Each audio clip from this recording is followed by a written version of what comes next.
पाकिस्तानला चोख जवाब देण्याचे काम भारतीय सैनिक करत आहेत। गोली का जवाब तोप गोले से देंगे हा नवभारत आहे। आतंकवाद्यांनी भारतीयांच्या नादी लागू नये भारतीय लष्करानं दाखवून दिलंय, असं प्रतिपादन महाराष्ट्र राज्याचे उपमुख्यमंत्री एकनाथराव शिंदे यांनी बुलढाणा येथे केलंय। बुलढाणा जिल्ह्यातील इसरूळ येथे संत चोखामेळा यांच्या पुण्यतिथी सोहळा 10 मे ते 18 मे पर्यंत आयोजित करण्यात आलाय। संत चोखोबांच्या जन्मभूमी अयोध्या येथील श्रीराम जन्मभूमी मंदिराचे कोषाध्यक्ष गोविंद देवगिरी महाराज यांच्या वाणीतून शिवचरित्र छत्रपती शिवाजी महाराज यांचा धगधगता इतिहास कथन केला जात आहे। या कार्यक्रमादरम्यान गीता परिवार संस्थेच्या वतीनं निलेश महाराज झरेकरे यांनी स्वामी विवेकानंद राष्ट्रीय पुरस्कार हा गोविंद देवगिरी महाराज, राज्याचे उपमुख्यमंत्री एकनाथ शिंदे, केंद्रीय मंत्री माधवराव जाधव यांच्या हस्ते प्रदान करण्यात आला। यावेळी व्यासपीठावर आमदार संजय गायकवाड, श्वेता महाले, शिवसेनेचे जिल्हा प्रमुख बळीराम मापरी राजपूत, ओमसिंग राजपूत, युवा सेनेचे महाराष्ट्र महासचिव तथा जिल्हाध्यक्ष ऋषिकेश जाधव, महिला आघाडी जिल्हा प्रमुख मायाताई म्हस्के उपस्थित होते।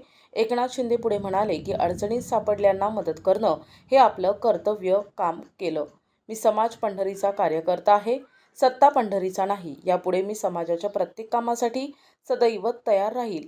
आम्ही टीम म्हणून काम करत आहोत आणि यापुढे काम करत राहणार। लाडकी बहीण, लाडके भाऊ आणि लाडक्या शेतकऱ्यांनी भरभरून मतदान केलं, त्यामुळे आम्ही पुन्हा सत्तेत आलो। लाडकी बहीण योजना कधीही बंद होणार नाही, असं उपमुख्यमंत्री एकनाथराव शिंदे यांनी सांगितलंय। धार्मिक आणि आध्यात्मिक अधिष्ठान हे राजकीय अधिष्ठानापेक्षा मोठं आहे, असं त्यांनी यावेळी सांगितलं। देशाच्या लष्कराच्या पाठीमागे खंबीरपणे उभे राहणार हे तुमचं आमचं कर्तव्य आहे। देशाचं खंबीर नेतृत्व पंतप्रधान नरेंद्र मोदी यांनी पहलगाम येथे आपल्या बहिणींचं कुंकू पुसणाऱ्यांना धडा शिकविण्यासाठी ऑपरेशन सिंदूर राबविल्याचं सांगितलं। राज्यातील 47,000 बंदीवाद्यांना भगवद्गीतेच्या माध्यमातून सुधारण्याचं काम केल्याबद्दल निलेश महाराज झरेकर यांना स्वामी विवेकानंद राष्ट्रीय पुरस्कार देऊन गौरविण्यात आलं।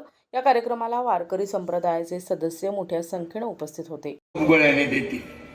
त्यामुळे देशाच्या लष्कराच्या मागे खंबीरपणे उभं राहणारं आपलं हे देशाचं नेतृत्व आदरणीय प्रधानमंत्री नरेंद्र मोदीजी यांनी पहलगाम मध्ये आपल्या बहिणींचं जे कुंकू पुसण्याचं पाप ज्या दहशतवाद्यांनी केलं ते ऑपरेशन सिंदूरच्या माध्यमातून या पाकिस्तानला धडा शिकवण्याचं काम त्यांनी केलं।